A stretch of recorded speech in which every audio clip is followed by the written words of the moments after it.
Everybody, it is Wardy here, and apologies in advance if my audio isn't as crisp as it usually is. We may have some echo going on, but hopefully nothing too crazy, just given the room that I'm in. As you guys can see, I'm absolutely exhausted because of the start of course, the first and only game in Sacramento the Mets are playing this series, where it's a true 10 p.m. Eastern game, and it goes well over 3 hours. It is 1:31 a.m., and I do not care. How you doing, everybody? Let's break down the latest big W here in Mets land as the polar bear yet again carries this Mets team to victory. Star-studded Starling Marte, Brandon Hemo gets the job done as well. Some key pitching outings, not only from Griffin Canning, both good and bad. The bullpen outside of Edwin Diaz having us all shaking on our boots yet again looks sharp. We're going to break down this ball game to a T, everything that transpired, innings 1 through 9, the entire matchup, the key takeaways, and everything in between, everybody. But first, let me see those W's here spam in the chat. It's greatly appreciated, guys. Spam them right now. I want to see those dubs big time. And all of our replay viewers, let me see those W's spam in the comments down below. If you're a member here on the platform, make sure you use the W emojis that are presented to you. And if you're not a member and want to become one, click the link down below in the description on the live show. That way you too can get member-wide emojis, which include Mets emojis that you can utilize in the chat, W's, among other things, shout outs for myself, exclusive monthly live streams here for our members only, and so much more. Let's get it going, everybody. We got our guy Brendan already with the $5 haul, saying, been watching you for a long time, and long-time Mets fan. Would Mets game without some stress? It would be great if we had a Mets game without stress, Brendan. Thank you so much for the endless support, baby. Of course, it has to be a sweaty one to end this ball game, but what matters most is that the Mets got themselves a W. So, folks, you know the drill by now, but if you don't, I'm going to enlighten you here in just 1 second, everybody. We have to do the official, the one, the only shout out. Look at the backdrop here. Again, some of the most iconic movies of all time, too. Shout out to my brother. What a gorgeous Patty's got, baby. Let's let it rip, folks, with the one, the only. Oh, I just realized, I apologize, folks. I realized the jingle was running right away. We're going to do it one more time. So ignore the audio the past 30 seconds. We're going to run the official WardyNYM post-game jingle right here, right now. Disregard the fact that I was running 30 seconds ago. I didn't mean for that to happen. I'm going to do it now. Let's drop it. Let's do it, baby. Pat W., thank you so much for the donation. Edwin Familia Diaz shuts the door down. We're going to get into Edwin. Don't you worry, everybody. But again, the one, the only, the official WardyNYM post-game jingle, baby. Let's go!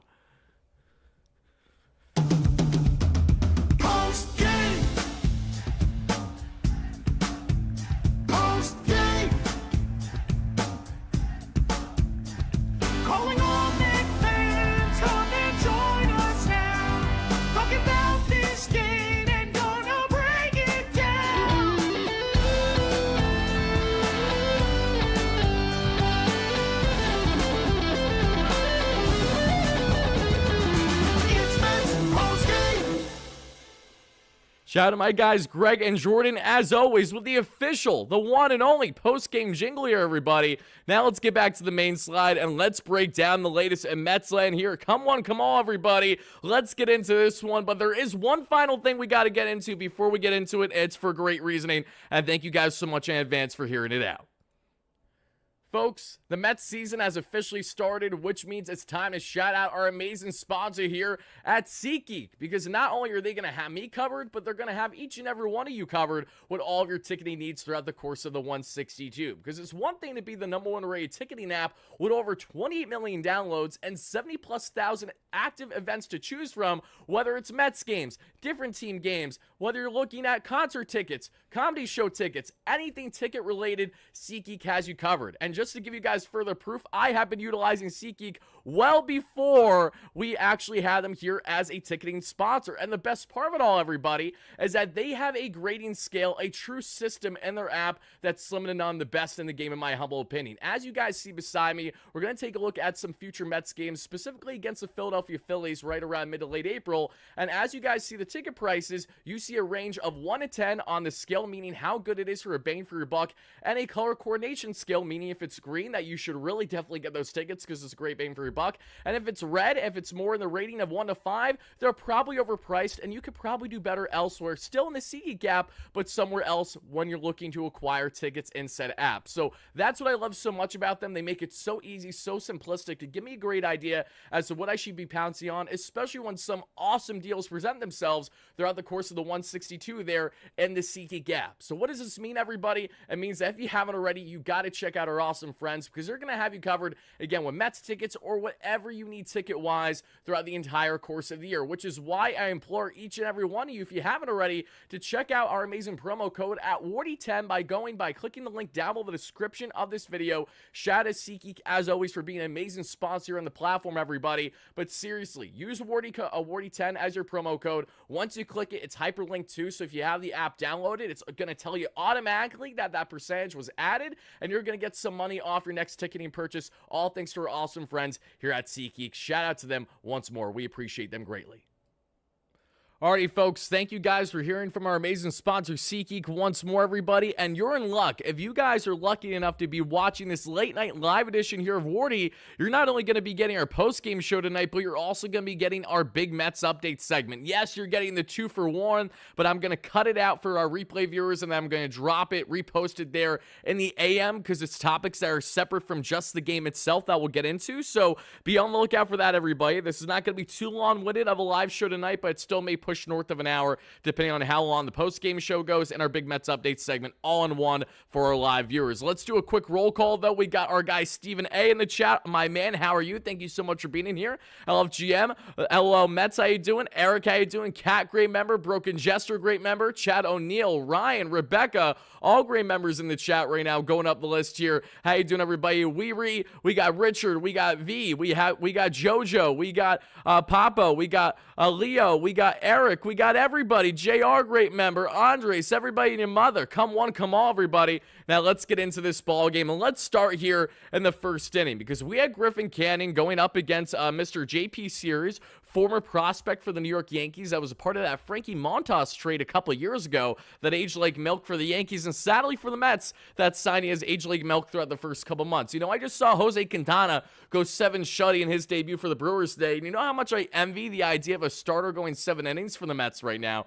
We try to give Griffin Canning 6, and he sadly was batting practice there in the 6th inning. We're going to get into the pros and the cons on the pitching end, and certainly a lot of key standouts offensively, everybody, but let's get into it as a start here in the first inning in Sacramento. For the first time ever, the Mets are facing off against the Sacramento Athletics and the AAA ballpark of the San Francisco Giants. But no, it's not like a Tampa Bay Rays situation where you're only playing in a Little League park because your dome was ripped off. No, it's just because Fisher and everything about the damn A's is an absolute joke. They don't spend. They're trying to move to Vegas, even though they don't spend properly. By spending properly, they give a bigger bag to Severino than they have anyone else in team history. Not like they thought about bringing Marcus Semien Sunday. I digress. A lot was building up into this matchup, and I gotta say, I'm tired of the fact that it feels like every single time the Mets have played the Athletics in California over the past couple years, there has been at least one game that has been an absolute drag because everyone's getting walked.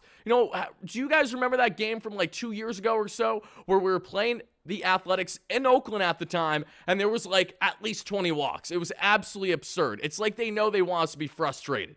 But regardless, let's get into it. It starts here in the first, everybody. Polar Bear Pete Alonso with a 2-out single gets the party started, and that would be a commonality throughout this entire discussion. The Polar Bear was amazing. Starling Marte then with a ground out there shortly after, and it was a great throw there by the young shortstop in Wilson, and that did it for the inning. In the bottom of the first, Griffin Canning comes in, strikes out Lawrence with a gorgeous slider, strikes out Rooker with a gorgeous slider, and works a nice 1-2-3 just like that as we then head into the second. And in the second inning, we would see Brandon Nimmo more like Brandon Himmo. What a day for Brandon, everybody. Let's talk briefly on Brandon Nimmo, what worked so well for him today. He had himself a 1-for-4 day, but the party started there early, ripping a no-doubter, a 107.5 scorcher to right to give the Mets the early lead that we saw, and then saving some runs with the jump and grab, looking like Jumpman himself there in left field is Brandon Nimmo. What a great day for him. And yes, I know that Nimmo did also not prevail with the runners in scoring position situation. I think Nimmo is now 2 for 19 or so with runners in scoring position this year. So not great. He definitely, audio in and out. Audio going in and out. Okay, hold on. Hold on. Are we good or are we bad? You guys let me know. Are we good? Can I get a roll call in the chat? Is the audio still choppy or are we okay? Going once. Going twice. Going 3 times. Audio's fine, says Rebecca. I need more confirmation. How are we feeling, everybody? How's the audio? You good? I'm good? Okay. I believe we're good. If there is an issue, though, be honest with me, guys, and just let me know. I will definitely pay attention, especially if there is a large contingent in the chat saying that, there's an audio issue. But we got Dave, my man, in the chat, Leo, my man, Brandon, all my great members in here saying we're good to go. So let's rock it. Yoshima with the $2 holla, thank you so much. New winning streak started today, more tomorrow. You said it, baby. Thank you so much for the $2 holla. We appreciate you greatly, Yoshima. Longtime OG in here as always. Let's see, guys. Let's get into this now, because as we were just speaking on the WardyNYM front, I understand that Nimmo has had his fair share of struggles with runners in scoring position this season, but I would like to also spread the word that Nimmo is not the only one to fall in that category. Brandon is just an example of what's been a larger continuation for the Mets, because mind you, the Mets scored 7 runs today, but entering today's game, the Mets were having a 163 team batting average with runners in scoring position. That was the lowest in the National League entering this matchup against the Athletics. So, yes, the Mets still have a lot more work to do, but we have said this over the past week plus. The Mets have had many victories where they're still going 0 for 10 or so with runners in scoring position, leaving like 8+ on base. So it's definitely one of these things that we know has fluctuated for them when it comes to their offensive output. And it's definitely something that we will continue to pay attention to see when they're going to start to get in a groove. But Brandon, who's going to be batting 4th and 5th for the vast majority of the year, it's imperative to make sure that he gets himself on an offensive role for this Mets team. But hopefully getting a home run that he ran into one like he did today is a step in the right direction as we continue on throughout this series and specifically this matchup. Guys, let me know on a scale of 1 to 10, how would you grade WardyNYM's performance today? 1 for 4 with the home run. He's batting right around the Mendoza line with a 702 OPS. A lot more work to do, but certainly some upsides to take away from this key 7-6 victory, all things considered. And as we go on to further break down this ballgame, everybody, Himmo gets us started with that bomb that gives the Mets the 1-0 lead. Then Mark Vientos, and of course our camera just goes out of focus because why wouldn't it? Vientos then unfortunately strikes out swinging. Acuna then we see rip himself a double, loving that for Luis Angel, not complaining about that whatsoever. Torrens then with an RBI double makes it 2-0 Mets. Siri then with a strikeout, and Lindor with a pop-up ends it. But guys, shout out to Luis Torrens. That cannot be understated at all. Every single time that Torrens has been in this Mets lineup, he's been an absolute dynamo for this Mets team. Seriously, every single game, it feels that Torrens has batted for the most part this season. He has had at least one extra base hit or one key hit to ultimately drive in a runner. That is how good Torrens has looked so far this year, and that is why I'm so pumped up to see this offensive output from a guy when you're not even expecting that. You know, when I say that, I know there's a slight asterisk because Torrens was pretty darn good when the Mets first acquired him from the Yankees via trade last year when Alvarez first went down with injury. But to see what we're getting right now in Torrens on the offensive output, with Alvarez working his way back from injury, he'll be back with the Mets before the month ends. We have a key update on him as we will get into for our Big Mets update segment, everybody. But Torrens, he's been absolutely nails. And to see him back in this lineup is absolutely huge because nothing personal against Hayden Senger. I know that he's gone on base a couple times for the Mets during their homestand. His defense is awesome, but seriously, it's apples and oranges between the two. Torrens is just an absolute dog, and I want to see more of him. But he gave the Mets that 2-0 lead that we saw. Then Siri with a strikeout, Lindor with a pop-up would end it from there. In the bottom of the first, we would see a guy that I like a lot, not just because of the name, but Shane Langeliers, who is a former catching prospect to the Braves, was traded as part of the Sean Murphy trade, if I'm not mistaken. It was that or Matt Olson, but I'm almost certain it was Sean Murphy. Regardless, Shane Langeliers, who can definitely run in baseballs, who can give you north of 30 bombs a year as a backstop, he had a big day. Of course he did against our Mets. Shea, S-H-E-A, just like my son, gets on with a walk. Then Blade gets on with a single. Wilson with a double play ball, but Andujar then drives in Shea with an RBI single. That makes it a 1-run ball game. Gio Urshela, for those that don't know, is best buddies with Francisco Lindor. They train always in the offseason. He ripped a single. Max Muncy then with a line out ends it. And no, it's not the LA Dodgers Max Muncy. This is the Young Athletics Max Muncy. Yes, both Max Muncy, two different players. And yes, both have been A's. The difference, The one Max Muncy we're all thinking of was an A when they were in Oakland years ago before he was established. Then he gets picked up, I think, off the waiver wire or so by the LA Dodgers, becomes an absolute stud for them. And now this Max Muncy is young and certainly has upside there for the Sacramento Athletics. As we then get on to the third, everybody, Soto would reach on an error there in the infield. Alonso that gets on with a hit by pitch, and Marte with a flyout, Nimmo with a strikeout, and Vientos would then fly out to end the inning. Very unfortunate on Vientos' end. He had some quality at bats in this game. Again, he worked multiple full counts, and this has been a continuation that we've seen of recent when we evaluate someone Vientos. But what has been a greater problem, Mark, that we know, it hasn't been really as much about working solid counts, but rather putting the ball in play, right? That has been a big bugaboo so far this season for Vientos. He has fallen in a similar category to Beatty and to an extent in Acuna, but who had a very sharp day today, which I'm excited to break down more here in a second. Vientos, I know, is going to get out of his rut, and the reason why I'm not, getting too crazy about his underwhelming start to the year is because, one, he hasn't had luck on his side, and the numbers prove that through BABIP to a degree, and secondly, he actually proved himself to a degree last year in a fashion that Beatty hasn't. So I hate this notion of, Beatty hasn't hit, but so hasn't Vientos. They're the same. They're not the same, buddy. One guy carried the Mets all year long at the hot corner when he got called up and then was a dynamo in playoffs offensively for this Mets team, while the other lost the job to the first in the course of the first 50 games last year and hasn't sniffed the idea of being a true MLB caliber batter since then. There's a drastic difference between Beatty and Vientos and what you're getting. And it frustrates me because I want to see Beatty go out and I want to see him go out and prove it. I want to see Beatty go and be that guy for this Mets team. But every single time that he's went out there this season, he has pretty much looked worse and worse and worse. It's gotten better before it's gotten worse on the case of Beatty, as much as it frustrates me to say. Hope it changes, but right now it's not looking the most ideal. But in the bottom of the third, everybody, we would see Butler on a flyout from Griffin Canning. Rooker with a triple, but oh my goodness gracious. It hits off the wall, and it's not Siri's fault. It was just short of a home run. A hanging slider is where Griffin Canning's at fault there. A meatball right down the pipe. What do you expect to happen?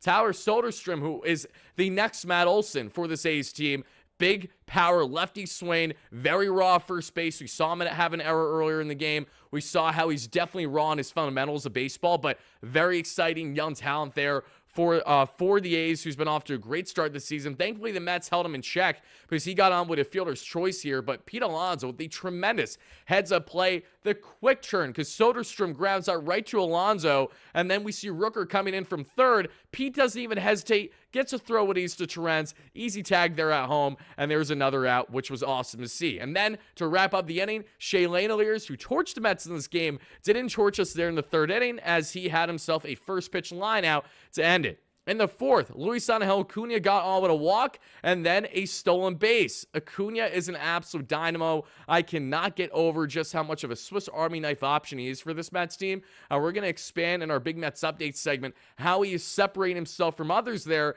as a guy that can consistently get reps at the second base position. In the bottom of the fourth, because Mets don't do anything else offensively for that half inning, we would see J.J. Bleday strike out on the slider. Second time he did that today, if I'm not mistaken. Wilson with a ground out and Duhart with a line out, then would end it. A nice clean inning of Orca 1-2-3 for Griffin Canning as we enter the fifth. And then the fifth, what happens? We would see Soto with a single. And mind you, this was a 8-pitch count, a tremendous count for Juan Soto. Initially, it was 0-2 that we saw. Soto worked it brilliantly to get himself that, single. And that would set up the polar bear brilliantly because Pete Alonso, of course, is going to take advantage of having Juan Soto right there in front of him, just like he has been doing all season long, everybody.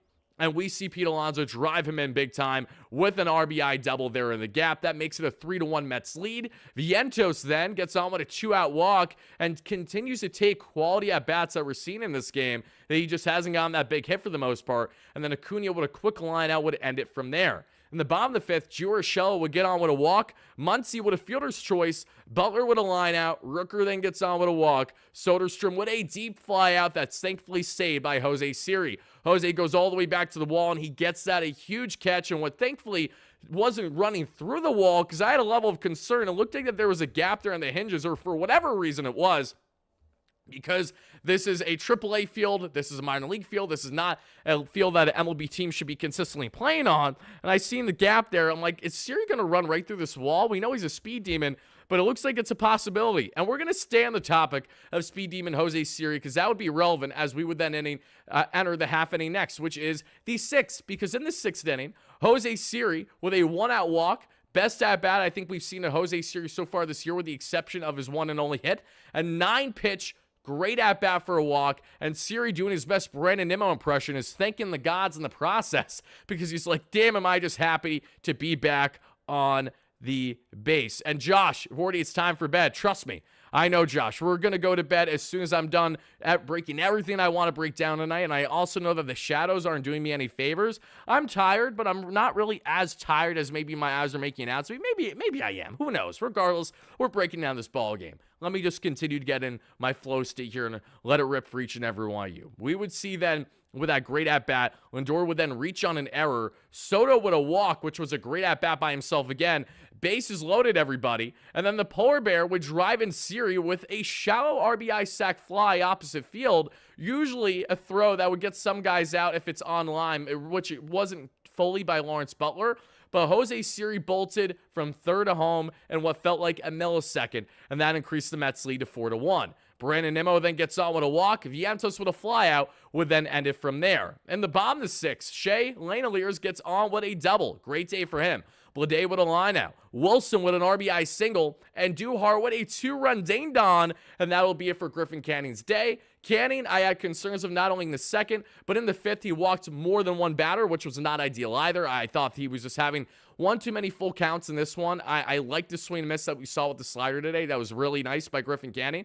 But I had my reservations as to him going into the sixth inning, even with him at the pitch count that he was at, because I understand that Canning didn't have a pitch count that was like at 90 pitches heading into sixth, and I want to see more length from this rotation. You don't want to get this bullpen too beat too early in the year. We know what that's like, obviously. We saw that last year in the first month and a half of the season.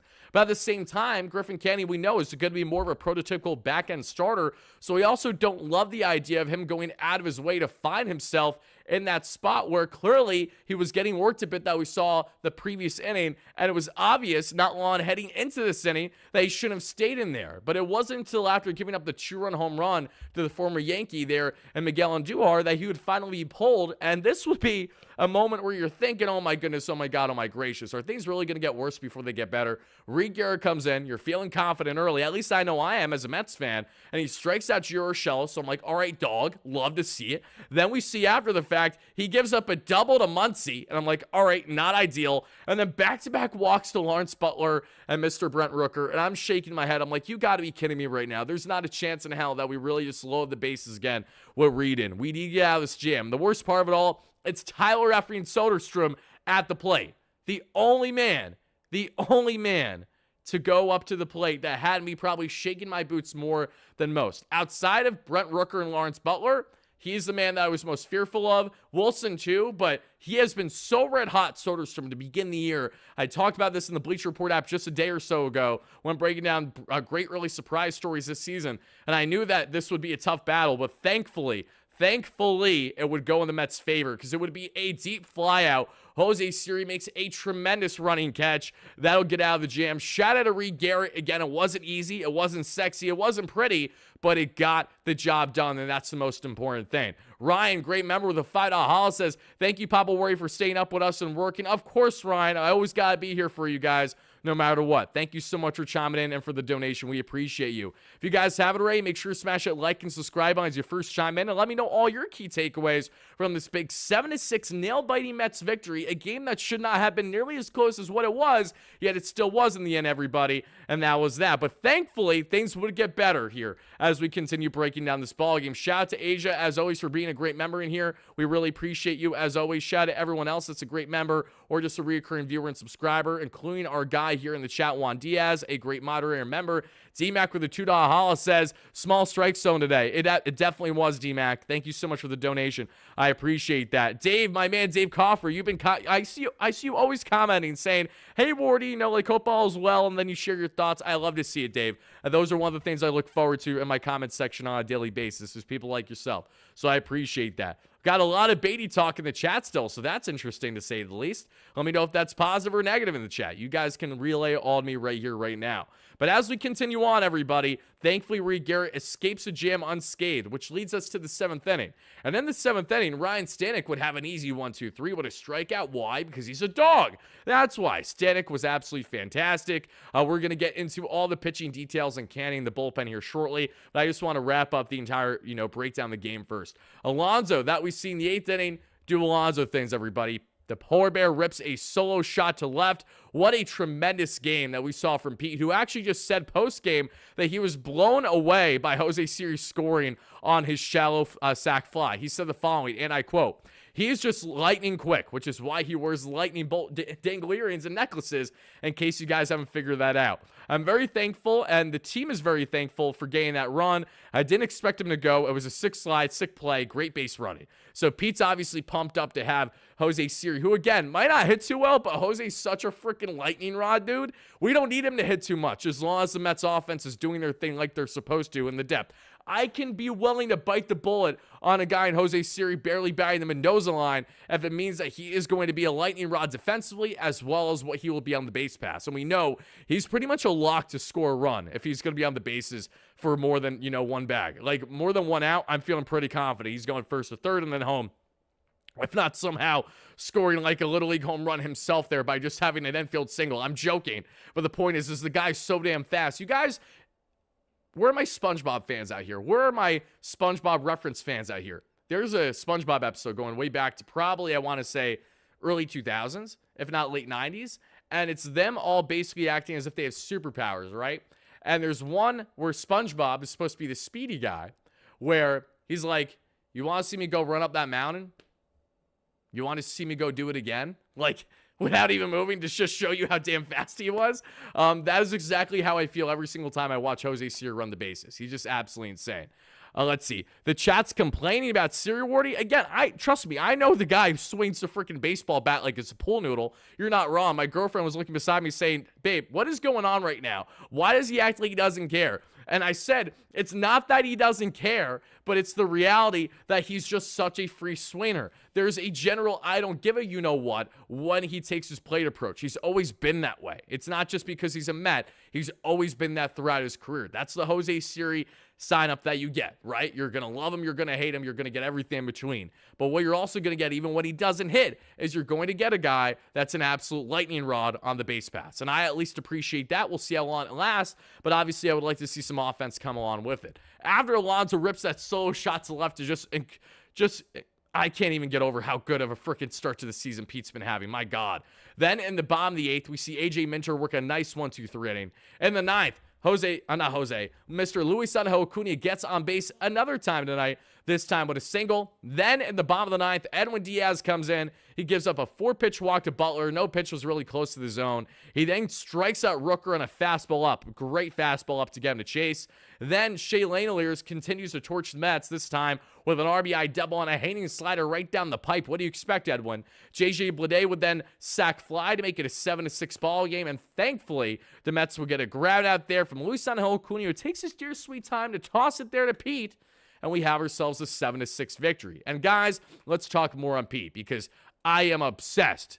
I don't even know how to properly formulate words here at 2 a.m. Eastern, trying to break down the dominance that has been Pete Alonso this season, everybody. Look at what he continues to do. He's not just pulling the baseball. He's hitting for all fields. He looks so unbelievably confident. Buddy is batting just under 400 with almost a 1,300 OPS 2 weeks in this season. Enlighten me on when Pete Alonso's had a hotter start to the year. He didn't have a hotter start in 2019, even with all the home runs he was torching. He didn't have a hotter start that we saw in 2022. No, this is the hottest effing start to a season Pete Alonso has ever had. Pete is playing like a man possessed right now. He is so locked into the plate. It feels like going back to as soon as Devin Williams gave him that hanger, the rest has been history. It's like it completely flipped the switch with this man, where he knows that he needs to lock in and be that true power hitter for this Mets team. And you want to know the best part about this, everybody? What really, you know what, guys? We're getting crazy. I'm standing right now. You'll see it on the camera here in a second.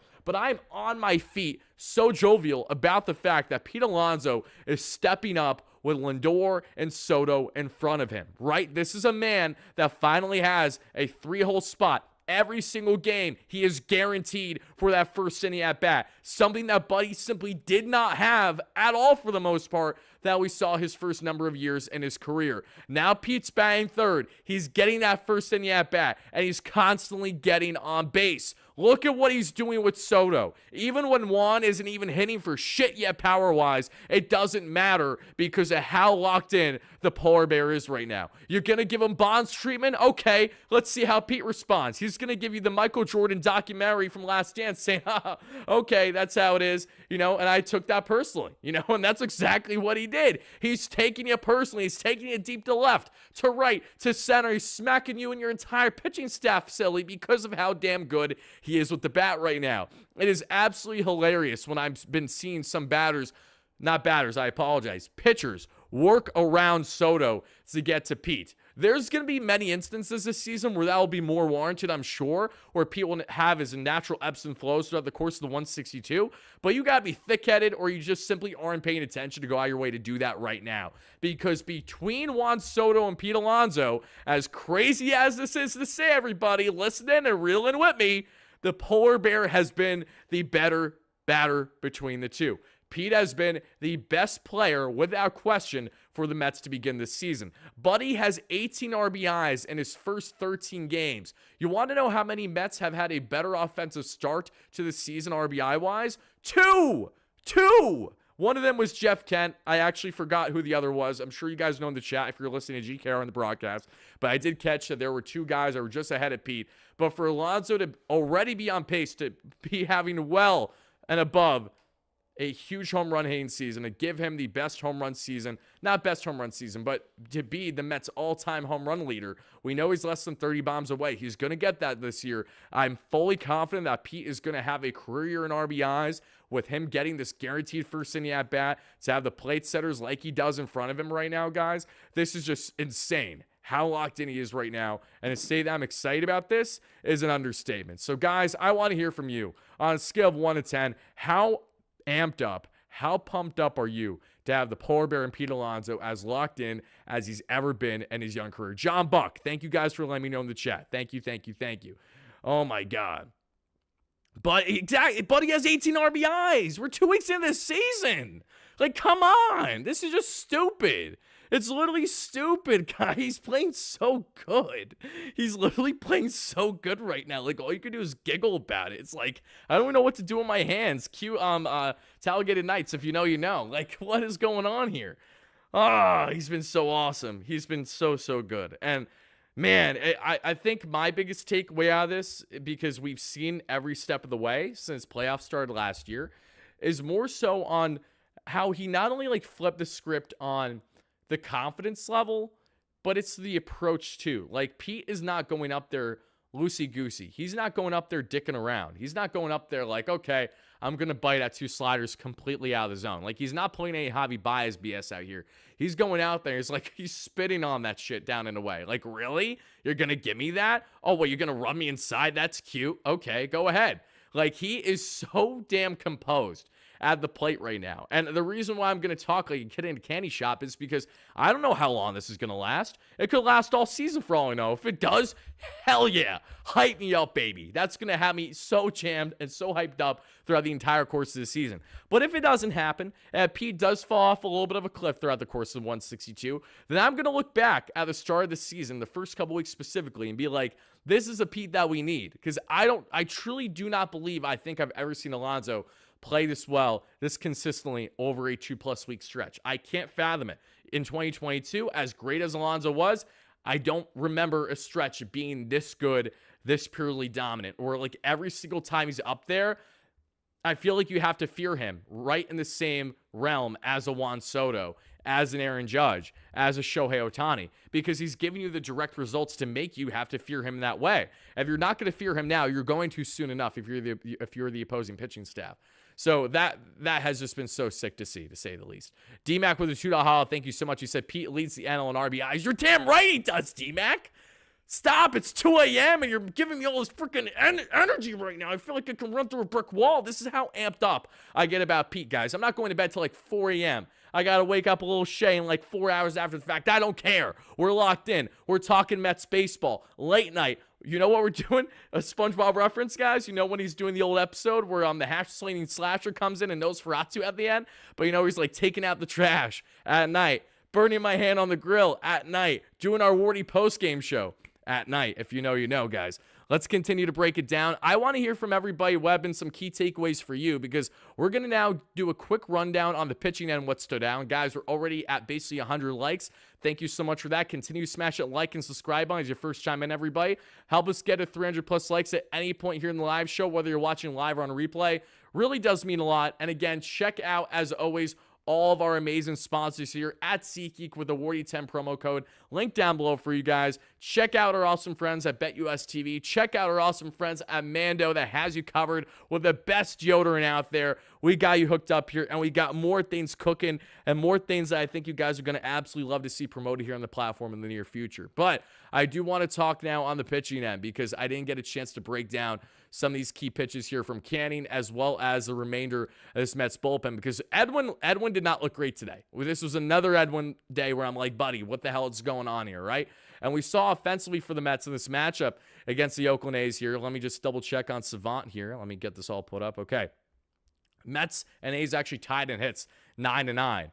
The A's were the unlucky ones, actually, as they had an expected batting average of 308. Mets had 218. So, again, they had a lot of runners to scoring position situations in this matchup again and didn't thrive as much as we would have liked. The Mets in this matchup in particular, everybody, with runners to scoring position, they were 2 for 14. They left 10 on base again. Holy shit. Yeah, that's not good. That makes sense why the Mets are consistently, like right now, bottom feeder right now in all of the National League. They have not looked good at all with runners in scoring position. But between the nukes, between Alonso carrying this team off his freaking back right now and everyone else, oh my God, it's been sick to see. Well, they're only going to get better from here. So that's why I'm not like stressing out big time for the most part. And the Mets pitching, Griffin Canning, everybody, again, he went 5.1 innings, 7 hits, 4 earned runs, 3 walks, 3 strikeouts, 86 pitches. What I liked most about Canning was far and away his slider today. 35% threw it more than any other pitch. Had a 42% rate there against right-handers, 24% against lefties. Topped out 90, sat 88. Four-seam fastball, which can be a meatball, and I don't love it at times. I also don't love hanging your slider, so again, it goes hand with the other.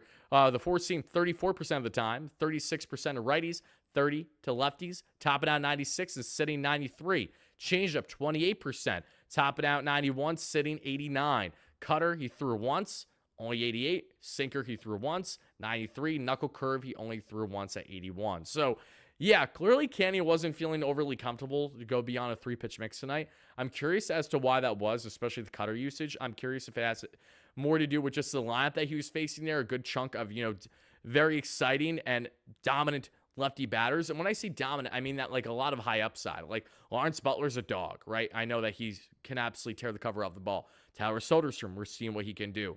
There are many pieces in that A's team that are sneaky good. Sneaky good. But Griffin Canning, that's what we got from his arsenal today. So I would love to hear from you guys on a scale of 1 to 10. How would you grade Griffin Canning's outing today? Because four earned runs over 5.1 innings. I'm giving Griffin like a 4.5 to 5 out of 10. Nothing crazy. Again, he had some nice swing and miss. I loved his start to the game. He had some really nice bite on his slider, but he was just giving up way too much over the heart of the plate. He got rocked a bit in the second, but thankfully was able to get out of it without giving up like a boatload of runs. He only gave up 1 or so. And then Reguera came in and 33% of the time threw the splitty, topping out 90, sitting right around 90. Cutter 33%, topping out 94, sitting 92. Sweeper 24%, 88, sitting right around 81. And the sinker topping out 97 and sitting right around 97.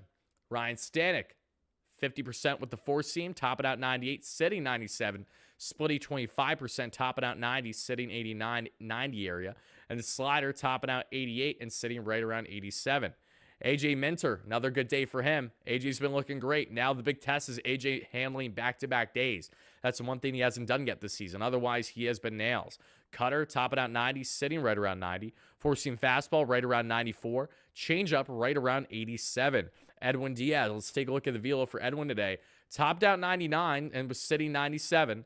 Slider topped out 90 and was sitting 88. So the velo was there today. It wasn't really an issue, but it was certainly the location, not only the Lawrence Butler 4-pitch walk, but the hanging slider right down the dick. Pardon my French, but I got to say it. It's 2:10 a.m., so we're getting a little unhinged here in the late night going here of our WardyNYM postgame show. And Edwin just didn't have it. Like, this is something that he's going to have to continue to work on. And I don't know about you guys. I know that you're probably not going to love what I have to say, but I mean this genuinely. I don't think we're ever going to see Edwin be the Edwin that he was in 2022. I think we'd be fooling ourselves if we were having that expectation. But I do think Edwin is going to continue to be one of the better, more dominant relievers in the National League for the next number of years. And I think what we're going to get this year is going to be a very good year from Edwin. But I think he will, again, have his moments where he's looking human like what we're getting right now.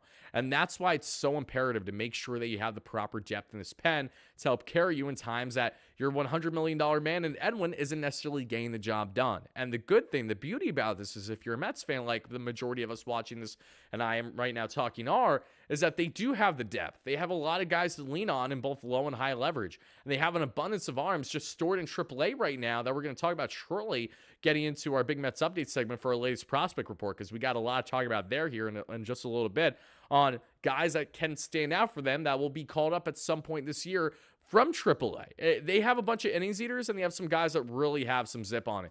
So I'm excited, and in the case of Edwin, not ideal to see him have back-to-back outings that aren't the best thing imaginable, but at the same time, the Mets won this ball game where Edwin didn't pitch his best. So take that for what it is, and we know that this is not a team that's being completely reliant on Edwin to have to shut down the door every night in order for this team to have success and ultimately secure these victories. I think the Mets are deeper than they've ever been in my young fandom, and I mean that in the sense of with a fully healthy Sean Manaea and Frankie Montas, I really look at this team and say to myself, yeah, they're really going to be able to pick each other up. And this has been a problem that we have seen many times in years past with the Mets, where they're either very top heavy or they have the rotation, but they don't have the offense. They have offense, but they don't have pitching. Like, there hasn't been that proper balance over the years, at least in my fandom. There hasn't been many years. It's been few and far in between. We've all went through it together. That's why the Mets even having back-to-back years making playoffs feels almost sacrilegious, because you're just not used to it happening.